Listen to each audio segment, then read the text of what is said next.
So going to Spain was actually the first flight I've ever been on in my life. So that was an experience of itself.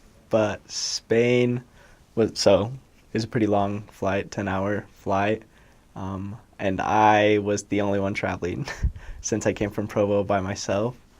I ended up meeting with a sister missionary in New York, and then we caught a flight together to Spain. But um, it's pretty cool. The first day when you arrive in the Spain, and when you arrive in the Barcelona airport, you're picked up by the assistants to the president, and then they take you back to the mission home, and that's when you have your interview with president, and you take a picture, and then president takes all the new missionaries around Barcelona, takes them to little sightseeing spots, and then he takes you to this castle-like building. I can't remember the name of it right now, but you go and you kind of walk around, and it's pretty interesting. And then he takes you to the very top of the building, and you kind of look around, and it's a view of all of Barcelona. You can see the whole city, all the buildings, and he just shares with you that now they are under your wing. You, being a missionary there, are there to help those people. And it's just a really cool and spiritual experience to be standing there and looking out over the whole city and think that of all the people that are there, um, all the people that the Lord has prepared to meet you and hear the gospel, is just a special experience. And then later that day, you go and work. They put you to work on the very first day.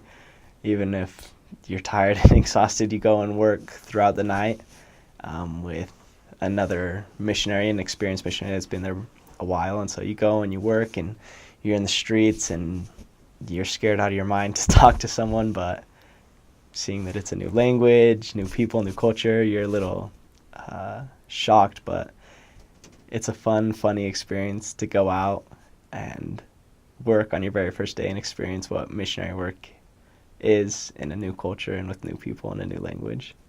I think the majority of you would know that Spain is known for being a Catholic country. And so that's the main religion that you see. Most people are Catholic, but in my time there, I came to find out that they're Catholic, but they don't practice the religion.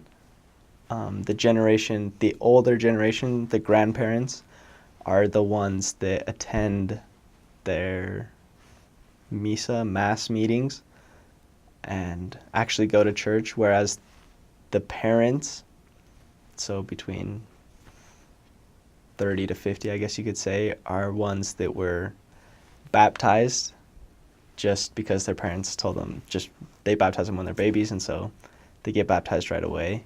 And their faith has kind of diminished and isn't existing. And then the younger generation, kids our age and in college age, are mostly becoming atheist, non-believing at all. And so it was definitely an interesting experience, but it was also a good experience to be able to see those parents that had diminishing faith, to help them regain that faith that they maybe once knew as a child. And I think that's the hardest thing for them, is that the religion during the time, the king made Catholicism had to be done. You had to go to church, you had to be Catholic. And so I think lots of them grew up having to do it rather than knowing for themselves, coming to gain their own testimonies. And so when you talk about religion, when you talk about Jesus Christ or Heavenly Father, they immediately think back to their childhood of, oh, I didn't like it. I was forced to go into it. I was forced to do these things. And so lots of them have bad thoughts about religion when you bring it up. But if they're willing to take their time to listen to you, they come to realize that the Church of Jesus Christ is different from the Catholic Church, and how it functions and how the people are treated in the spirit that you feel is very different. Um, but they're all loving people. The Spaniards, they're funny people. The cool thing about Spain is that it's kind of, you get to serve the whole world mission, because there's so many immigrants from all countries of Africa, China, India, the Middle Eastern countries, all countries of South America. And so you get to experience a little bit of everything there, which is really cool experience to be able to get to know other ideas, other religions as well, apart from the Spanish people. But it's really fun. And so over in Spain, depending on where you come from, I come from Utah. And so the area, Utah's open houses, you have to have a car to go anywhere. There, everyone is outside 24/7 because it's all just tall apartment buildings, and no one likes to be kind of trapped in their little apartment building. And so they have little parks everywhere. Families are always taking walks. Everything is outside, and so you spend a lot of time in the streets. You're talking to people all the time as you walk from visit to visit or to church, wherever you're going. You're walking, you're taking a bus, or you're taking a subway, an underground subway. Those are all instances where you're talking to people.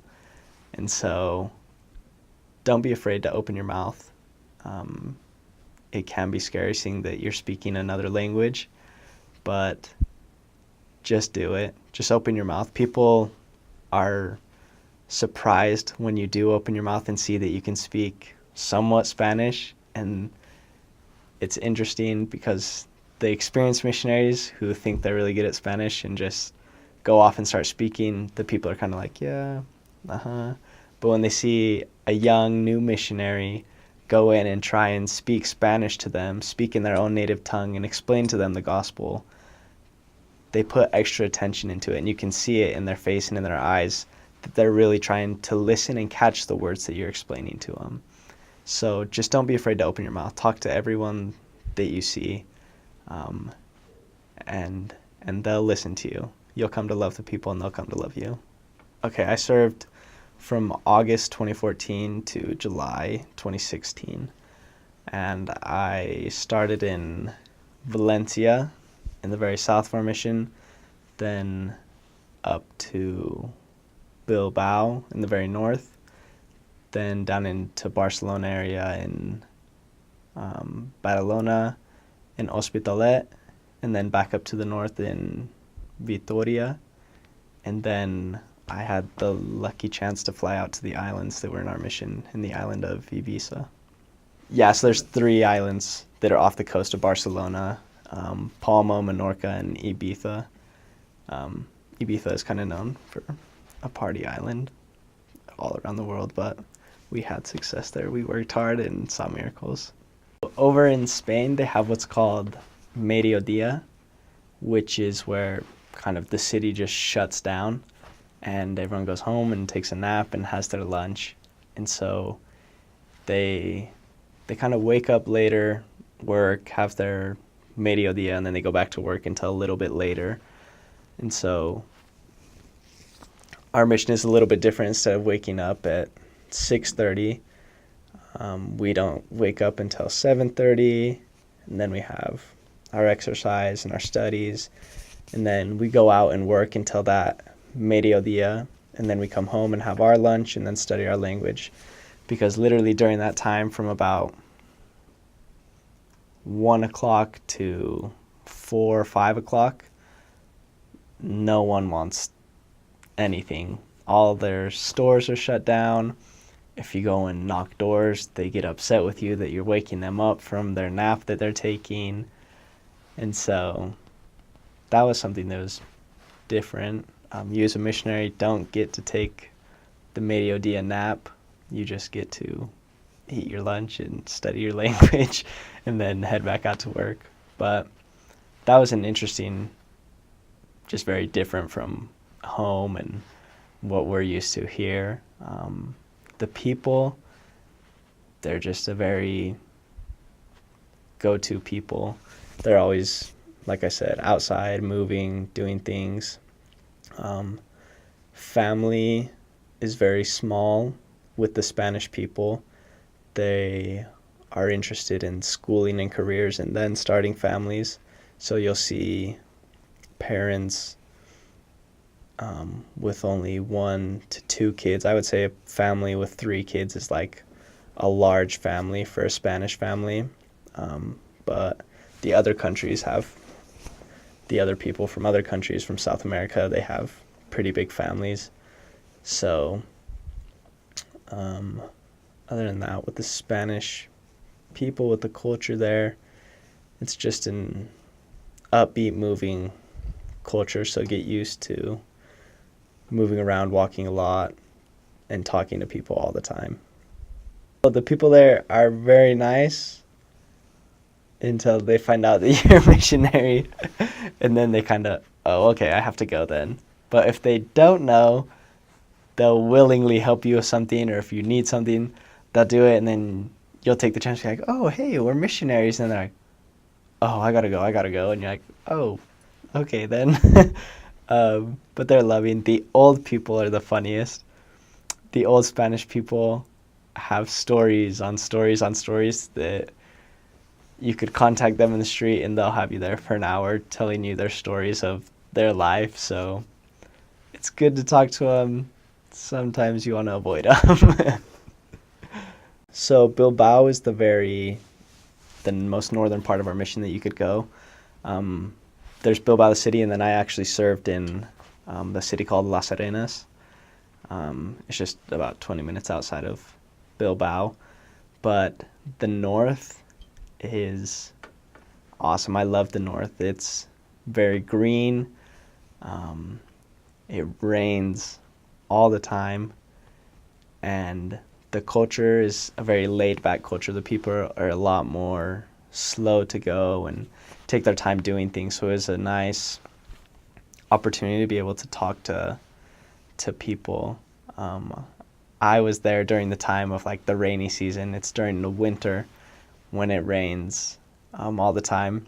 And so it was fun. The first night I got there, it rained all day on me and my companion. And I was like, oh, yeah, rain, haha, funny. But then after 2 months straight of rain, I was kind of tired of it. But you'll love it. You'll walk around with your umbrella and your coat on every day. So, yeah, up there, it's close. Everything is very close. I don't know what you say in English, the little, like, they're not villages, but little towns, I guess you'd say. They're all close. You can walk to them. The people up in the north are more of a reserved people. It's called País Vasco, Basque Country. They have their own language and all. And so they're a little bit more reserved and closed. But as you kind of ease your way in to finding things that they like, you can always talk about soccer with anyone, and it opens them right up. And so you'll come to love them. They're at times hard to be around, seeing that you face a lot of rejection in the north, but don't let it discourage you at all. Just continue to work and talk to the people, and you'll find those people that are prepared and waiting for you. But you'll love the scenery, because the rest of Spain, there's no grass, there's no green, there's sidewalk and dirt in the rest of Spain. But up in the north, it's a lucky chance to be able to experience the more nature side of Spain, and what a beautiful country it is. The Basque people love themselves a lot, and so they created their own flag, their own language, and they do things differently from the rest of Spain. They won't consider themselves a Spaniard. They'll say they are Basque. Just their kind of culture and the way that they're closed off and more of a like serious, get things done and then go home. Other than that, everything else is kind of the same. Food, everything else is pretty much the same. It is the weirdest language you will look at. I had no idea how to read it. I one time walked into a Catholic service that was being done in the language, and it was weird. It's hard. It's like a word will be like UXTKIRRI. Like it's just weird. But the kids. It's a mandatory. The kids learn it in school. The kids have to learn it in school. As well as in Barcelona, they have Catalunya. That's also got their own flag and their own language, and the kids, it's mandatory to learn it. So Hospitalet is pretty different from the northern region of Spain. It's just tall buildings, sidewalks, and streets. There's no greenery. There's no pretty sights, apart from the historic sites. Hospitalet is just right outside of Barcelona, and so there are a lot of people all the time, running around. Like I said, people are outside 24/7, but since you're in Barcelona area, there's a lot more people, a lot more movement, and things are always going on. So it's a little bit harder to get people to stop. In the streets there, you'll be walking and, excuse me, but the famous word of Spain is tengo prisa, which is I'm in a hurry. And you'll hear that all the time. Prisa, prisa, prisa, prisa. Everyone says they have prisa. Sometimes they do. Lots of times it's just an excuse, and so be kind of a stern missionary. Ask them where they're going or what they're going to do. If they have just a second to talk, anything to get them to stop, to try and get a quick power message across to them. But as for life there, it's hot during summer and kind of springtime. It gets really hot, humid. Spain was the first time I experienced humidity, and I did not like it. It puts on just an extra 10 degrees of heat, and you're wet right when you walk out the door. And but you'll get used to it. I got used to just being wet all day, every day. But yeah, there it's just you're walking the streets a lot. You're knocking apartment buildings.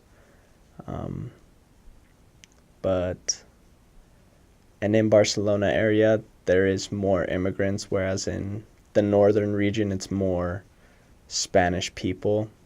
In Barcelona area, there are a lot more immigrants from Ecuador, Peru, Colombia, all those countries. And so you get to experience a little bit outside of the Spanish culture. You experience their cultures and their food and their beliefs and ideas. Over in those countries, though, Catholicism is another big religion, and so that's usually what they come from, that or evangelical. And so they're very believing people. You'll come to find that the majority of them are willing to listen, but you just have to get them to listen to your message. They like to tell you what they believe and why they believe it, and then you're able to share your testimony with them. So it's definitely a fun experience. You talk a lot more. You're doing a lot more in Barcelona area, and you have the chance on your preparation days to go around and see more of the historic and beautiful sights of what Barcelona is known for. Ooh, the Spanish food. There's a few Spanish plates that are delicious that you'll come to love. One is called paella. Another dish is called jamón serrano, which is pretty much a pig's leg, and you just cut the meat off. It's really good, though. Don't be afraid to try it. They have the best pastries with the best bakeries. You'll find that the missionaries take quite a few stops there throughout the day. The best one is the Napolitana, delicious. Um, Apart from Spanish food, the South American food is delicious as well. A lot of rice, and a lot of meat and a lot of salad. They have really good seafood. Since you're right there on the coast, they have fresh fish. My favorite was the gambas. It's just big shrimp. You get to peel it yourself and take it apart, but it's delicious. The seafood is really good.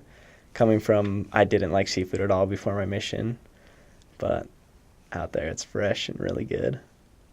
It's actually really interesting that I found out that Spanish is like different in all countries, even in South America. Like each one of those countries has its own kind of vocabulary, you could say. Um, they all, like, you can speak and they understand you, but there's certain little detailed words that will be different from South America to Spain and from Central America. They just have different vocabulary words, but overall, you're able to understand and communicate with everyone. Um, as you know, the people say that Spain has the pure Spanish, which they do. Um, but other than that, it's a fun language to learn. You'll love learning it. You can learn it fast. Just take your time to be consistent in your daily language studies. In the mission, we have the chance to speak it. We have a goal to speak it when we're outside of our apartments. Even if we have an American companion, we speak Spanish with them. The only time that we're speaking English is when we're in our apartments kind of relaxing. So if you'll stick to the goals that the mission has set for you, you'll be able to learn Spanish really quickly, and you'll feel a lot more happy and confident being able to speak with the other people there. I think the important thing is that you try to like gain an accent. There were some missionaries that I knew that just stuck with like a hard American accent where they didn't try and change their tone of voice or anything, and so they would sound just kind of weird. You could understand them, but it was sometimes hard because their accent wasn't there. I'm not saying that I have the best accent, but I tried to learn it. So a greenie would sound something like they'd say, "Hola, somos misioneros de la Iglesia de Jesucristo de los Santos de los Últimos Días." Yeah, that's kind of what a gringo accent would sound like. My best attempt at my accent that I learned would sound something like this.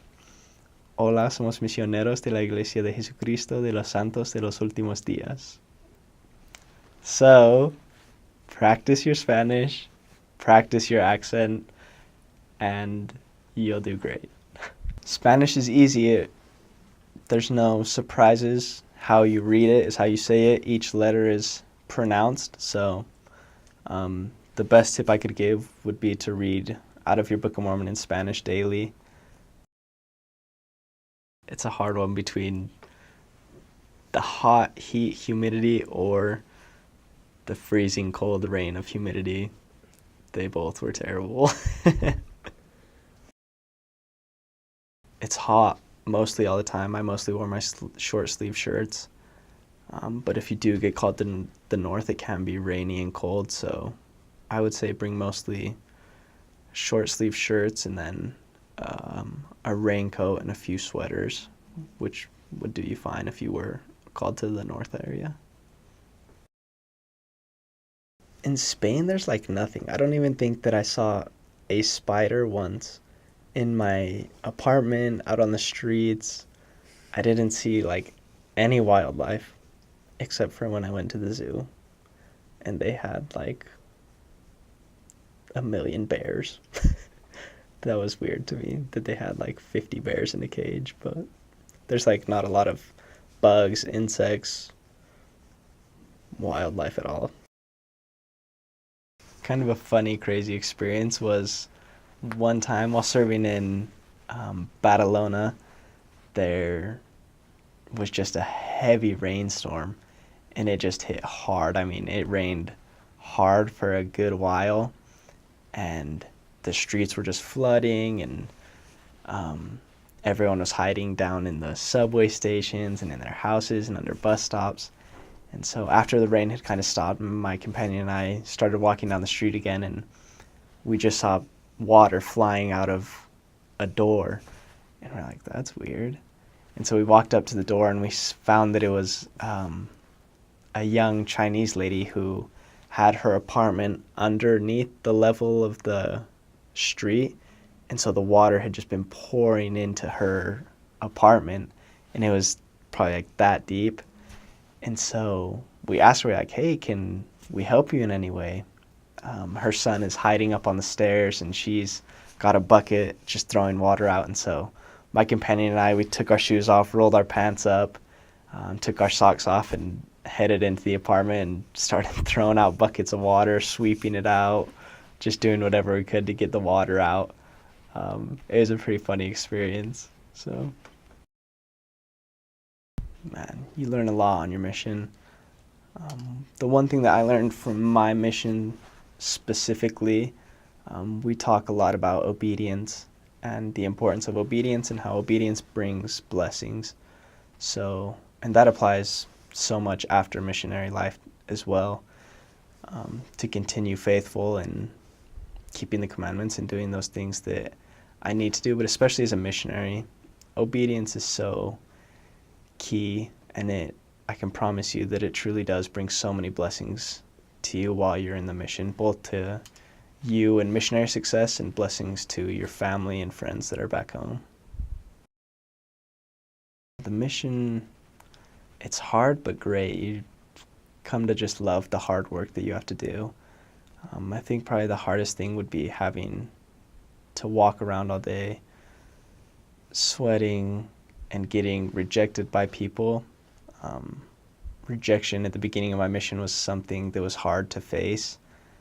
Thinking about what you had left behind to come and help these people, and here they are rejecting you, but you'll come to find that you'll come to love those people, even though they might not be interested in the gospel at that time. The little seed that you are able to plant with the few words that you do get across to them will come to mean a whole lot to you. But it is hard at first to face rejection, but don't let it stop you.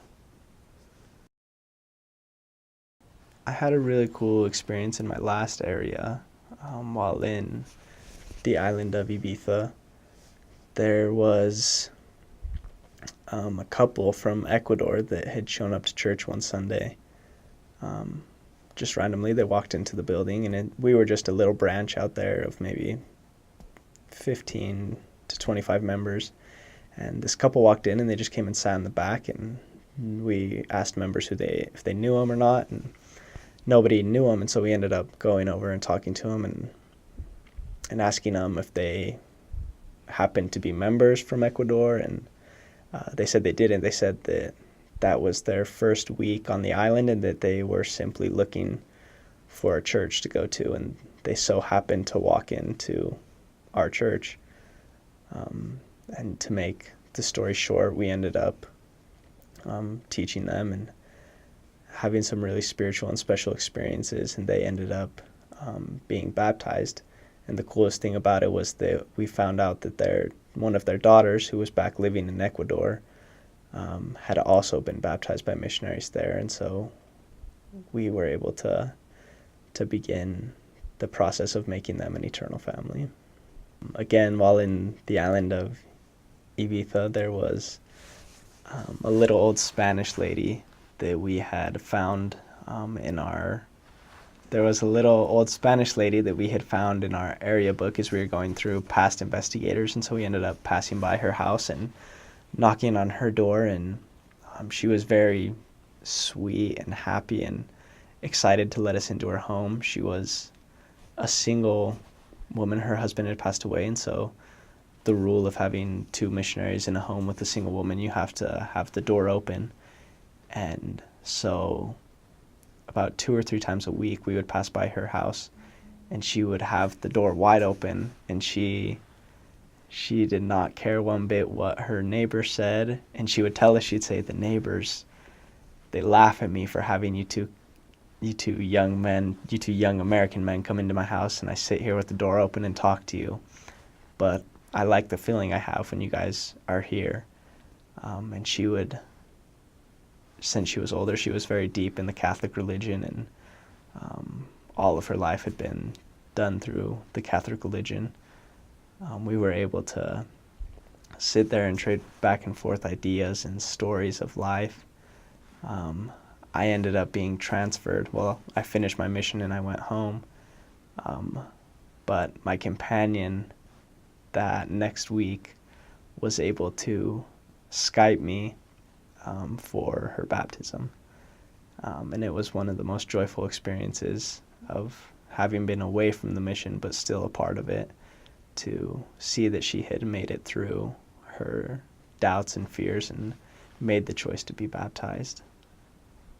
The best advice that I could give to you as you prepare for the Spain Barcelona mission is prepare spiritually. Like I said before, go to your Preach My Gospel classes, become familiar with Preach My Gospel and the missionary lessons. Begin a study habit and do the best you can to become familiar with the scriptures. There's nothing better than studying the scriptures. You'll come to find that in the mission, the little hour of study time that you have personally just isn't enough. So do the best you can to be spiritually ready as you come to the mission, and come with a mindset that you're never going to give up. The mission isn't the easiest thing, but it will become the greatest thing that happens to you. You will go through trial, hard time, and rejection, but those things will only make you stronger if you let them. Let them change you for the better. Let them help you to become a better missionary. Prepare yourself with the language. Do the best you can to take time to study Spanish. I wish I would have. I didn't, but when I got there, I wish I would have. So do the best you can to study little things, little phrases that will give you the advantage of becoming closer to the people as you prepare to serve them.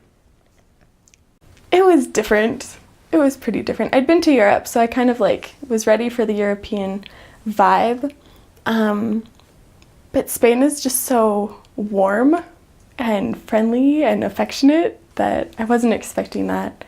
I remember just being completely exhausted. We woke up at 4 o'clock in the morning to catch our flight, and then it was a really, really long flight with layovers and all of that, so we hadn't slept in so long. And they're like, okay guys, the best way to get through the time adjustment is if you just stay awake until it's time for bed. And so we tried to stay awake. I fell asleep in personal study. But yeah, it was hard to stay awake, but it was a really good first impression of just happy, smiley people who were ready to teach us how to be missionaries. So it was exciting.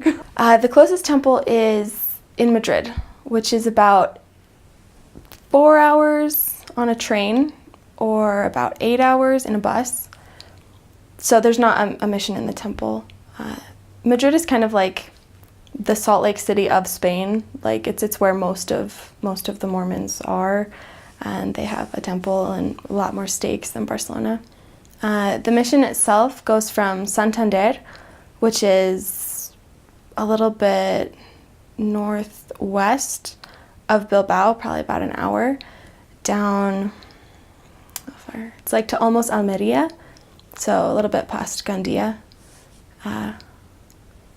So yeah, it's about 3 or 4 hours south of Barcelona. So it's just kind of that northeastern corner third of Spain.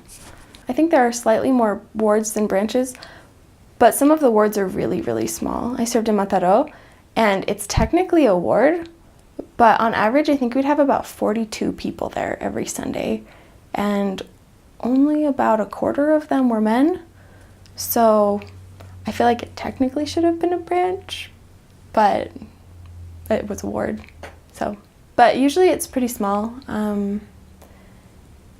But Mataro is also like a lot smaller than normal. So I feel like usually there's like 100, 150 people. It's mostly first and second generation members. The gospel didn't start being preached in Spain until 1976, 77.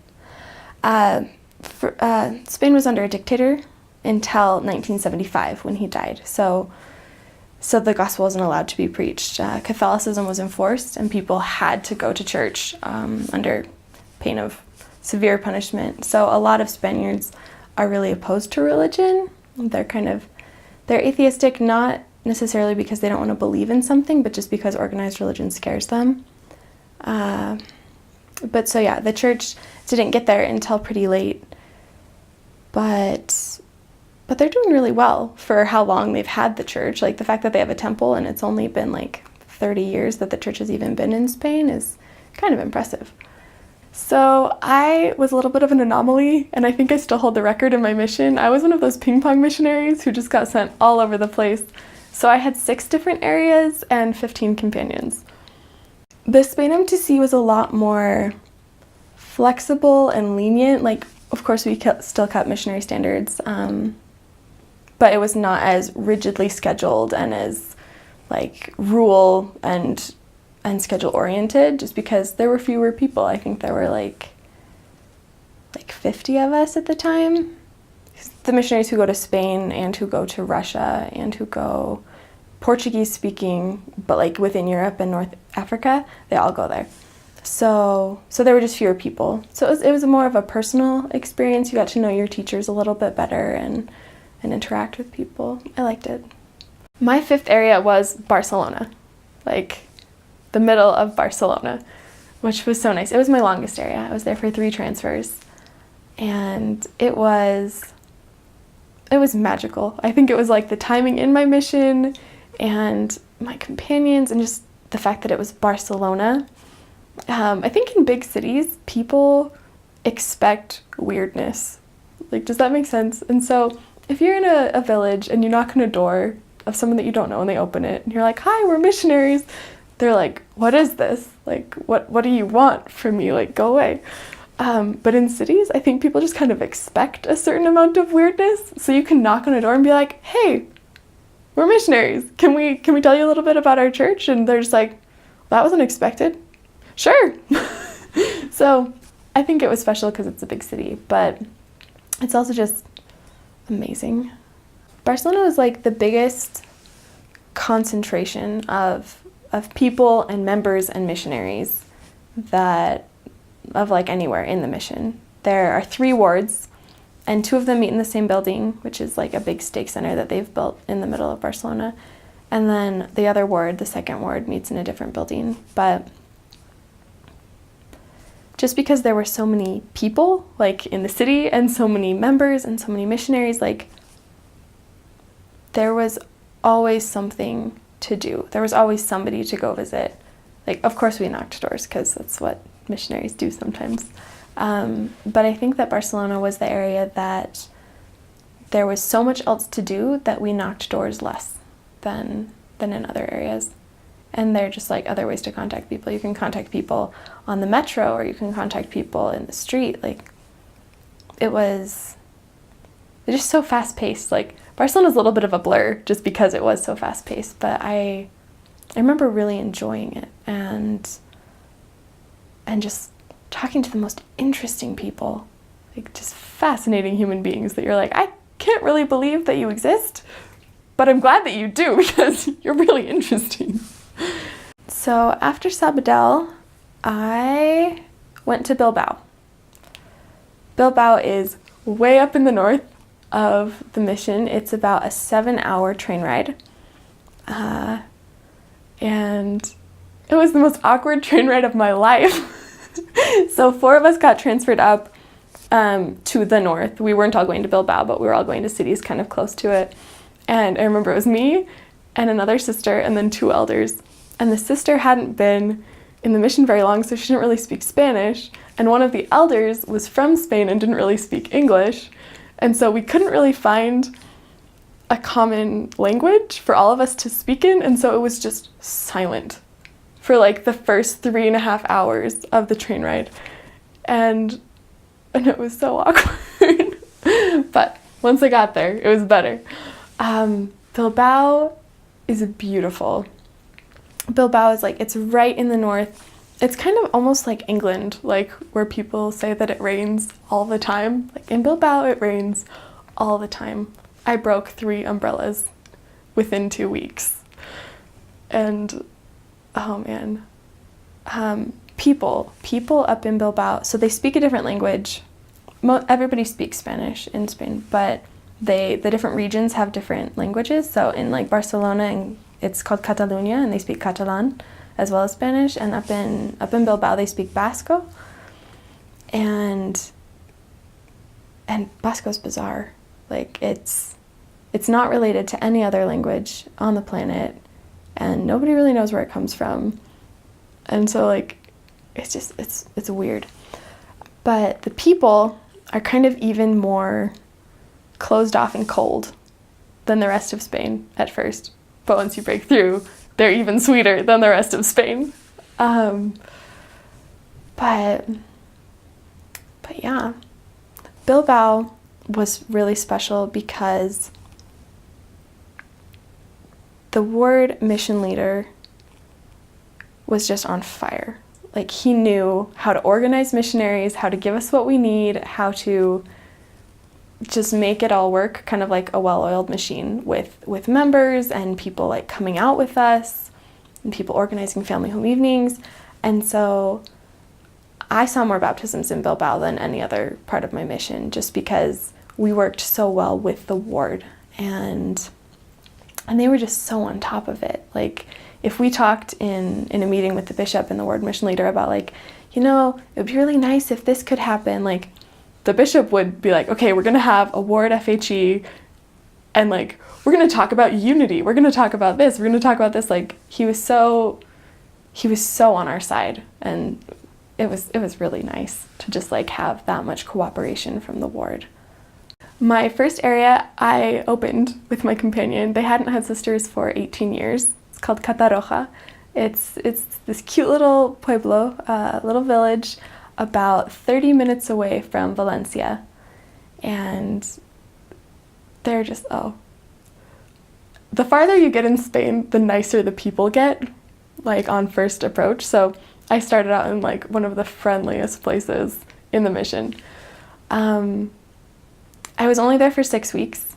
It was a very humbling, important 6 weeks though. I thought that I spoke Spanish, and I kind of did. I'd had a lot of years of formation, but the way that like we do education in the United States, we're very perfectionistic, and so if you don't know how to say what you want to say, you just don't say it. And my companion was from Ecuador and didn't speak English, and so the first 6 weeks were kind of like, I spoke Spanish, but not really, and she didn't speak English, and was really quiet for about 4 weeks. And then I had a severe humbling moment where I just kind of burst into tears and realized I can't talk to anybody, and not even my companion understands me. And then I started actually trying with a humble way to like mess up when I spoke Spanish, but trying to say what I meant. And it got a lot easier after that. So it was definitely very important. It was really hard though. My second area was Mataró, which is a suburb of Barcelona. It's about 35 minutes north of Barcelona on the coast. So it was actually probably the biggest area I ever had. The ward went from just north of Barcelona all the way up to the French border. We didn't have any members up that far because it would have been a lot farther, but it was like the farthest into that corner that we really got, except for a tiny little branch. And so, yeah, that was my hardest area. I was there for 2 transfers, and so I finished my training there. I loved my companion. Then I got a new companion, and I think in those 3 months that I was there, we honestly had 2 investigators. And that's like people who counted as investigators, like that we had a visit and we set up another one, like only 2. It was a lot of door knocking and trying to organize like events and activities to invite people to, and then find people to invite. But it was really good. My favorite thing about that area was probably the ward. It was that ward that I told you about, that there were only about 42 people who showed up every week. But they were kind of the definition of a ward family. They were all very aware of what was going on in each other's lives, and there was just so much love and support, and they were so grateful that they had missionaries. I think, so there were only 3. There were 3 RMs in the ward. One was completely inactive. One would come every once in a while, and one was the bishop. And that was it for like RMs. And the bishop, who was an RM, I think he was the only adult who was a second generation Mormon, like him and his sister. And so it was just kind of everybody still figuring it out, but they loved the gospel, and they loved that they had missionaries, and they were so united in trying to live the gospel and like trying to be like a really good ward, even though there were a lot of struggles, which was just great. So in Mataro, in my second area, we were out. So we had a bunch of different little villages all connected by a train, and so we would sometimes just like choose a village to go and like knock doors and invite people to church. So we chose one. It was Moncat, which was about 20 minutes south of where we lived. So we went down, and there weren't a whole lot of people out, but it was fine. We were knocking on doors, and it was a small enough village that it wasn't like get inside of big buildings kind of a place. It was pretty much stay on the street and just knock on the doors. But there was one building that was like an apartment building, and we tried to get in, but they actually had a doorman who wouldn't let us in, which was fine. We were used to it, but I really wanted to get into that building. So we kept going, and it was a beautiful, like, blue skies, no clouds, sunny day. And it was kind of on a hill, so we're like tracking up this hill, talking to people, knocking on doors, and we'd probably been out about an hour when sirens started going off, and we're like, why are there sirens? Like, maybe somebody needs to be arrested? Like, that was the only thought that I could think of, but it didn't sound really like police sirens, so it's just kind of weirded out. And then these big raindrops started falling, like really big ones. And I was just like, well, this is weird weather. Okay, we can keep going, like it's just rain. And then like thunder started, but there's like still no clouds. It was really bizarre. Anyways, so then all of a sudden, like, it got dark and it started raining even harder, and it's just like coming down really hard, and then hail started coming with the rain. It was like the most bizarre weather day ever. So it's just like coming down, and we're like, man, we should not be outside because it's hailing. So we start sprinting down this hill, like just trying to get back to the Renfe station, like the train station, to get under something. And we're running down. And as we're running down this big apartment building that we wanted to knock the door of, this guy opened the door because he sees us running in our skirts and completely drenched. And he's like, come in, like, get in here. Like, so we do. And we're just like waiting in the lobby, completely soaked, freezing cold. And it was bizarre because there's this guy in a wheelchair and this other guy taking care of him. And the guy taking care of him, he kind of looks over at us like, oh, these new people just showed up. Good thing that they're not out in the rain. And he like does a double take, and he notices our badges. And he comes over and he's like, do you guys have the Word of God? We look at him. Yes, we do. And we were able to give him a Book of Mormon and invite him to church. And I think he was from Colombia, but he'd talked to missionaries like once before, but never actually gotten a Book of Mormon. But they'd been like, yeah, like God speaks to people, and like his word is on the earth again. And he remembered that. And so it took a natural disaster kind of to get us into that building that they wouldn't let us into before, to get him a Book of Mormon, which was kind of awesome. My third area was Sabadell, which was another suburb of Barcelona, and it was so established compared to where I was coming from. I remember showing up and going to the ward, and it was like, somebody plays the piano, and that was the most amazing thing to me, that there was a member who knew how to play the piano, and that there were like complete families all over the place. I just showed up and I was like, wow, this is almost like the States. In retrospect, it wasn't like the States, but like it just felt like that after Mataró. But Sabadell was beautiful. Sabadell had beautiful, beautiful parks. And so that was where I did Christmas, and they have this holiday in Spain called Dia de los Reyes, which is like January 6th, and they celebrate the Three Kings coming. So I associate Sabadell with like these holidays in my brain. But the ward was really good at activities in Sabadell. Like they would have activities and they would invite people. And so like they always had friends coming, and they always had ward parties, and it was really fun. I liked Sabadell a lot. It was also just like, I felt like the ward was more self-sufficient. Like they were glad that they had missionaries, but they didn't need them the same way that like the other wards did. But yeah. My sixth area was Terrassa. And so Terrassa is right next to Sabadell. So it felt kind of like coming home, but to a ward that I hadn't been to before, just because it was really similar, really, really established. And it was again really bizarre. Like Sabadell and Terrassa they're so pulled together.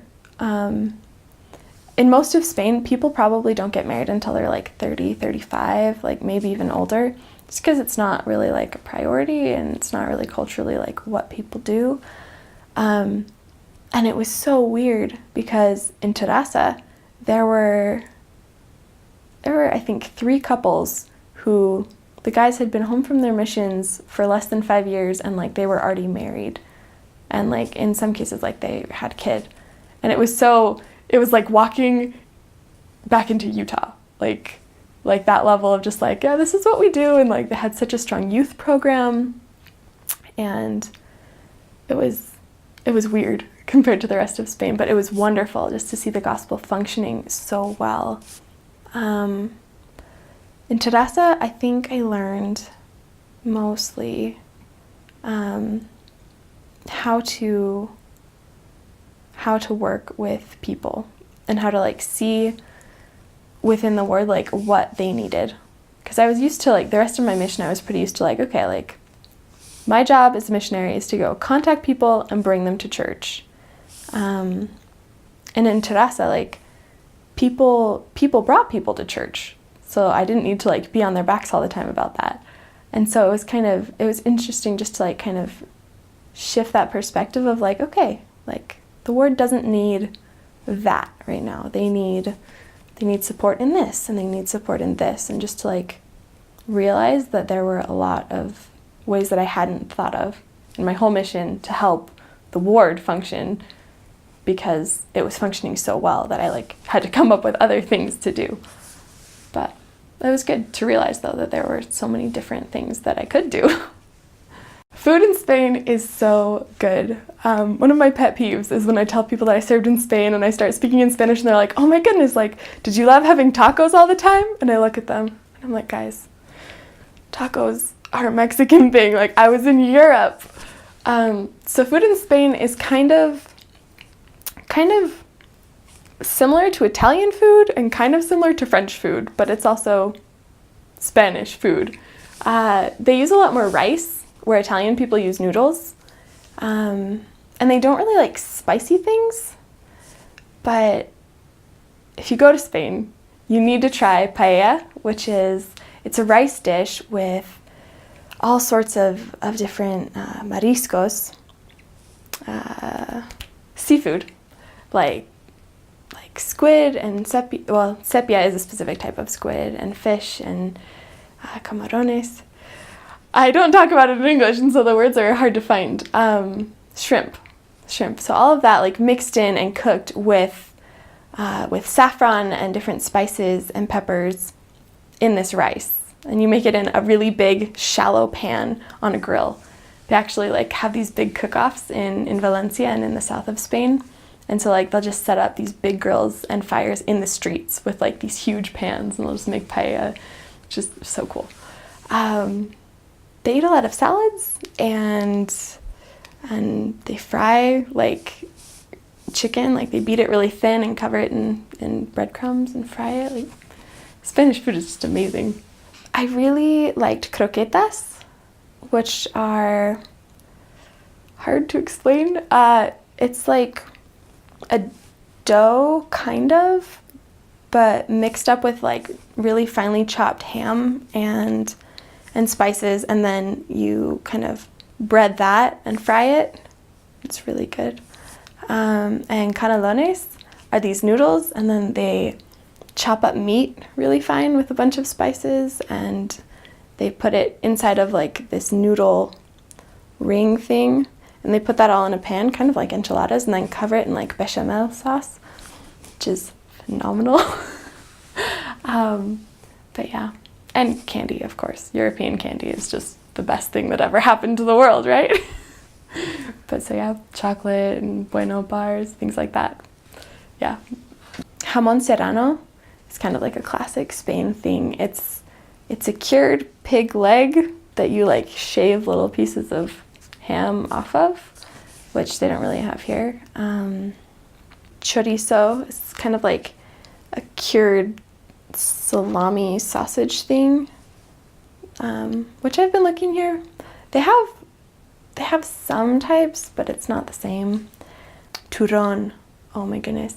They make this candy, and they make it in so many different flavors that I'm really not sure what the definition of turrón is, besides the fact that it's completely full of sugar and it's a Christmas thing. But it's like probably a bar about this big, and my favorite kind was, imagine Nutella almost turned into like the texture of chocolate, but not quite, with Rice Krispies and like little chips of toffee in it. Yeah, it's amazing. There are lots of really good things in Spain that they aren't here. My parents actually came to pick me up, and I had a whole list of things that I like wanted to make sure I brought back for my siblings. And the weekend that they came and picked me up was a festival weekend. And when it's a festival, they close everything from like Friday to Monday. And we were only there for a few days before we went up to France. And so everything was closed, and I couldn't get turrón, and I was really sad. But I'm gonna go back, so it's okay. I haven't actually been to very many Spanish restaurants. I feel like they're not as common as like Mexican restaurants or Thai restaurants. Like Spanish food just isn't as known here. So I can't think of a specific one. If you know a Spaniard though, like have them make you something, because it's really good. Spaniards are wonderful. They're really wonderful. I identify with Spaniards because I'm from the north. I'm from Wisconsin, and we're very keep your mind in your own business and don't bug people that you don't know. But the second that you're in with somebody, the second that you're friends and they trust you, like they're the sweetest, kindest, like most wonderful people ever. They have a reputation for Spanish pride and kind of like shutting you down, and that's true. That's true, but once you get past like that really I don't care hard outer layer, like they're so sweet. And one of the things that I really appreciated about Spaniards was, so in Spain there are a lot of immigrants because it's right, like it's a border part of Europe, and so there are a lot of people from Africa and the Middle East. But one of the things about Spaniards is they do kind of take honor a little bit more seriously. A lot of times if you'll set an appointment with Spaniards, like they'll tell you no and they'll mean it, but if they say yes, like they'll be there. Whereas with a lot of other people, like they'll set an appointment and then try not to be home and things like that. But like Spaniards, if you get them to commit to something, they're usually committed, which was nice because you just knew where you stood. There wasn't as much surface politeness, but there was commitment, it was great. Okay. So the word carretera means highway, and the word cartera means wallet. So anyways, I was talking to a member about how I had just bought a new wallet, like a Spanish one, because it was cool, but I was using the word carretera, which means highway, and so she's looking at me really confused, and I was just like, no, but it's really cute. And it's like, she's like, wait, what? And I was just like, it's in my bag, I'll get it. So I'm telling her this whole time that I've got this really cute highway in my bag. And I just sounded like such an idiot. The other one was, we would always try to learn like snippets of whatever language was regional. So in Catalan, like I would learn little bits of that. And then when I went to Bilbao in Basque country, I would learn some Basque words. So my companion and I, we practiced for like a week and a half. We talked to a guy on a bus to like get some basic phrases down, to like have a really basic conversation of like, hello, how are you? Like, how's your day? See you later. And then we learned how to say I love you, because it's an important thing to say. So we wrote it down wrong of how to say I love you. And so we would just say that to each other all the time. And so we were sure that we were saying it right. And then we went to this family's house for dinner, and they're like, have you even tried to learn any Basque? And we told them yes. And they're like, okay, like, let's see it. And so we did our little rehearsed conversation, and we get to the end and we're like, I love you, I love you. But instead of saying I love you in Basque, we were actually just saying I'm done. So we would get to the end, be like, bye, I'm done, I'm done. And they thought that it was on purpose. So it was okay, but it was hilarious that every night in Basque we'd been saying to each other, I'm done, instead of I love you. Which, it was funny. There were lots of people all over the world, in everywhere. Up in Bilbao, there were so many Colombians and Bolivians. And in Barcelona, most of the members are actually Peruvian, which is interesting. Like, part of it is because members move from parts of South America. They changed the laws in the 80s so that if you can like trace your ancestry back to Spain, it's a lot easier to get residency. So there are a lot of Spaniards who like are South American, if that makes sense. But so there are immigrants all over Spain, and we teach everybody. We baptize Spaniards, we baptize immigrants, but Barcelona is a little bit different, and you're right, because it is a tourist area. We lived about 4 blocks away from this really big, famous cathedral, the Sagrada Familia. I don't know if you've heard of it. But we would play this game when we would get on the metro, and we would try to guess where people were from just by like hearing them talk, because there are some languages that you don't recognize, and you're like, I think that's Middle Eastern somewhere. I mean, it could be Arabic, it could be Urdu, it could be Punjabi, like I have no idea. But it was really funny because by that time I'd been out about a year, and there was this family, and they were from the South in the United States, because we talked to them afterwards. But anyways, I'm hearing these people speak, and it's not registering in my head as English because like it's a different accent, and I haven't heard Americans speak, because missionaries, like, they kind of get their own English that they use, like mixing Spanish and English and just like the way that you talk. So anyways, I'm listening to them speak. My companion, she looks at me, she's like, do you know what language that is? And I'm sitting there and I'm listening. And I mean, they're white. And so I'm like, okay, this sounds like kind of familiar. I guessed Russian. They weren't Russian. They're from like Tennessee or something. But yeah, I was not thinking about the fact that we speak in different accents in the United States. But that was one of the most embarrassing moments of my mission. I was just like, I can't even recognize my own language, guys. But yeah, there were so many people. It was great. I think I learned on my mission how to love people. I was a good person before my mission. Like I loved certain people. But I think that one of the magical things about a mission is that as you're serving, as you're doing your best to help other people progress, it does change you. It changes your heart. It changes the way that you see the world and other people. And it gives you this amazing ability to see people that you don't know and just desperately want them to be happy and desperately want them to grow and to have eternal families, and to just like, you can just see that in their faces that they're a child of God, and you can kind of like get that glimpse of the kind of life that God wants for them. And it just rubs off on you because you can see it and you're just like, oh, I want that for them too.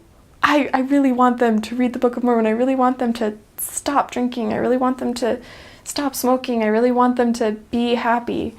And just like that love and that hope for everyone is something that I never understood, that you could feel that for people that you didn't know very well, or even for people that you like see in the street or in a bus. Like that was amazing to me. They make this thing, it's called morcilla.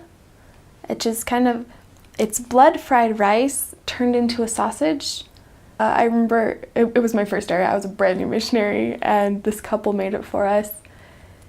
And the wife was just like, you need to try this. This is very Spanish. And I ate like 2 bites of it, and the husband saw my face and he was like, you don't have to keep eating it. She just wanted you to try it.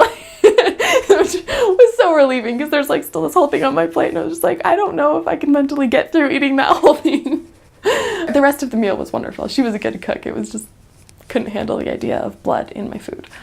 And then once we did a cultural activity, because there are a lot of immigrants, and so people brought different things like from their different countries. And I don't remember which country it was, but it was this like stew thing with hunks of meat in it. But the meat was like the really fatty outside part of whatever animal they had cut up, and it did not look like all the way cleaned. Like you could like see hair sticking out of it. I couldn't eat that either. I couldn't. But yeah, that was really weird. I couldn't do it. Missions are hard. They just are. And they stretch people in different ways. I had so many companions, and like even though we were in the same areas, like their experiences were so different than mine. But the hardest thing for me was getting sick on the mission. I got sick 2 different times.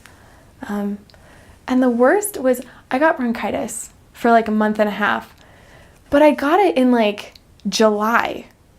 So it was the stupidest thing. Like people expect you to be kind of like sniffly and sick in the winter, but when you're like hacking your guts out and it's July, everyone's just looking at you like, what is wrong with you?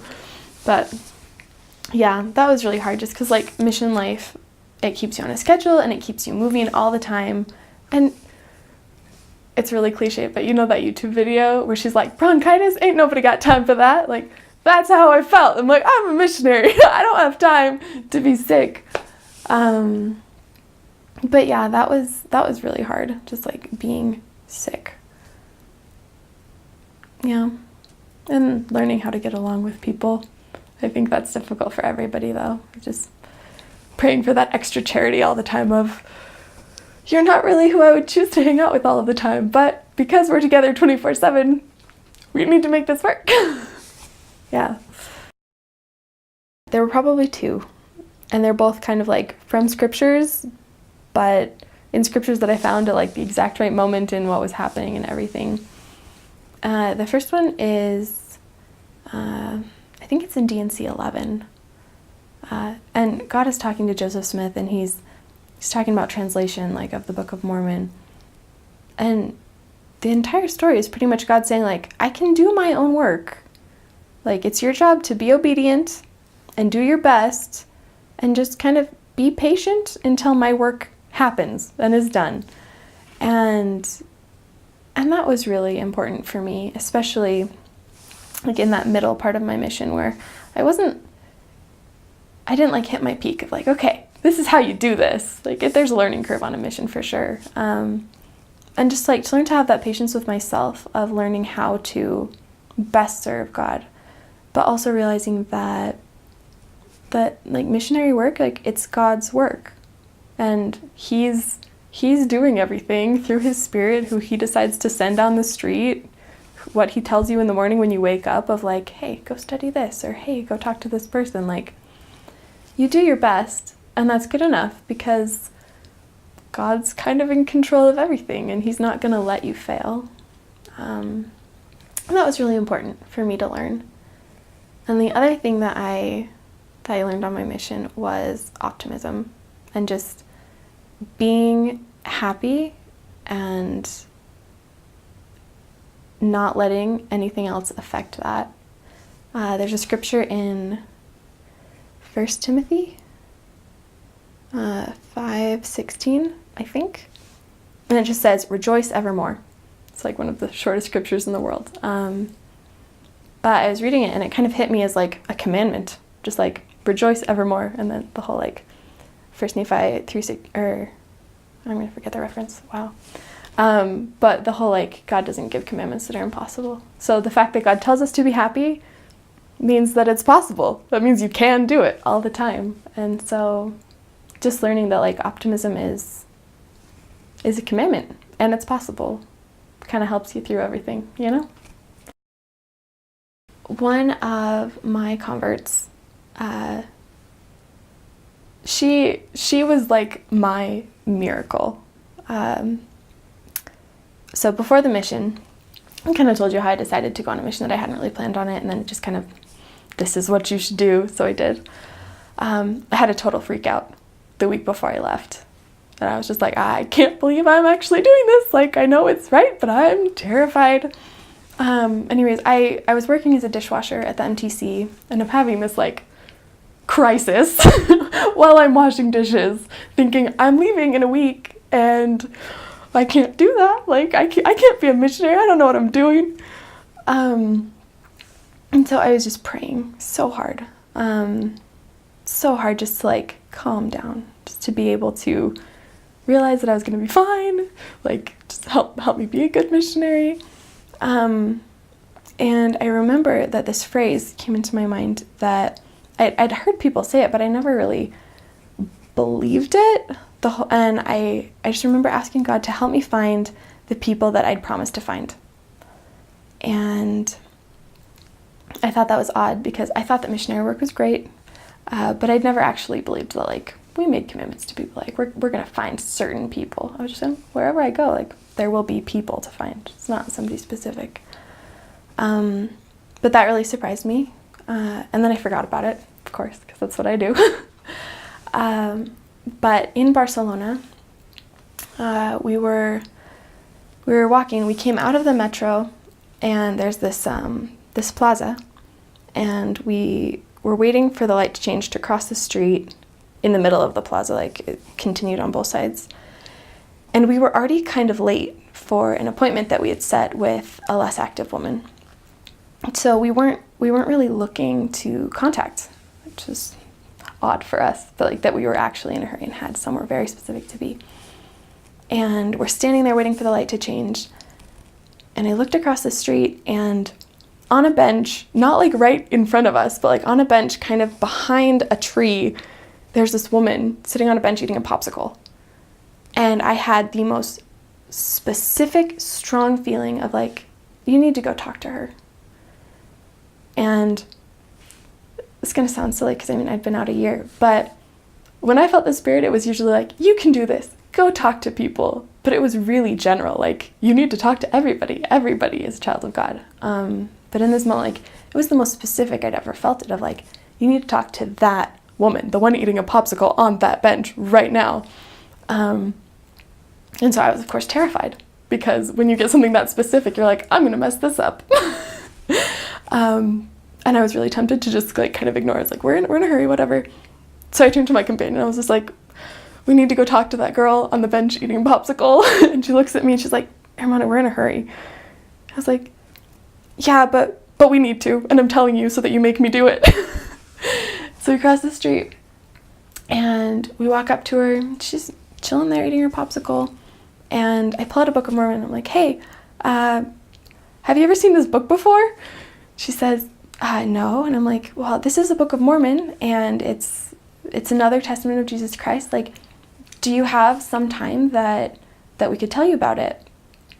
And she told us that she worked a lot, and this was her only day off for the whole week, and because she worked like in somebody's home taking care of them. And so I thought that she was kind of like brushing us off of like, I'm really busy and everything. And then she looked at me and she's like, but today's my day off. Like, I have time right now. Like, would you sit down and tell me about it? And it was so unexpected, but so right, that we sat down and we talked to her about it, and she loved it. And she only had one day off a week, so we only saw her once a week. But she progressed so quickly, and she got baptized, and it was such a special moment. And I remember the week before her baptism, like, we always ask, like, do you have any questions, like last minute doubts, like things you're worried about? And we were talking, and her big doubt was why she had to be born without the gospel, like why she hadn't been born into a family that already knew about the Book of Mormon and the church. And she just told us, she's like, you two got to grow up with this, and that's wonderful. Like you've been protected from so many dangerous things like throughout your lives. Like, I just don't understand why I had to go through the life that I had to go through before I could find this. And I had no idea what to say to that question. I had no idea. And I was kind of heartbroken just to see this woman that I loved in that like position of like feeling hurt, of like, why did I have to do that? But we told her that God loved all of us and he had different plans for all of us. And I remember going home on the metro from that meeting and kind of still wondering about it, like why didn't she get to be born into a family with the gospel? And just kind of like trying to feel okay about it. And I was standing out there on the metro, and I remembered those words from before I had even left on my mission, that like, help me find people that I promised I would find them. And in that moment, like, I just felt really strongly like she agreed before she came to earth that she could be born into a family without the gospel, because God promised her that she would get it. Because God promised her that missionaries would talk to her and give her a Book of Mormon and teach her about the gospel. And then I just started bawling, of course, on the metro as I'm going home, because he trusted me enough to send me to give her that Book of Mormon that he promised her. And that was one of the happiest moments of my life, just knowing that I had been in the right place at the right time, and God gave me a prompting and I didn't mess it up, but that I did exactly what he wanted me to do. And that was, it's kind of a turning point in my life, honestly. But yeah, congratulations that you just got called to the best mission in the world, El Faro, the lighthouse. Barcelona is magical and wonderful, and the missionary work is booming, and the people are amazing, and my year and a half there was honestly some of the best time of my life, and I'm half really jealous that you get to go and I'm done, but mostly just very happy that there are missionaries in Barcelona, and that the people there are being served, and that God's work continues to move forward. Best of luck, and God is always with you, and you're going to the best mission ever.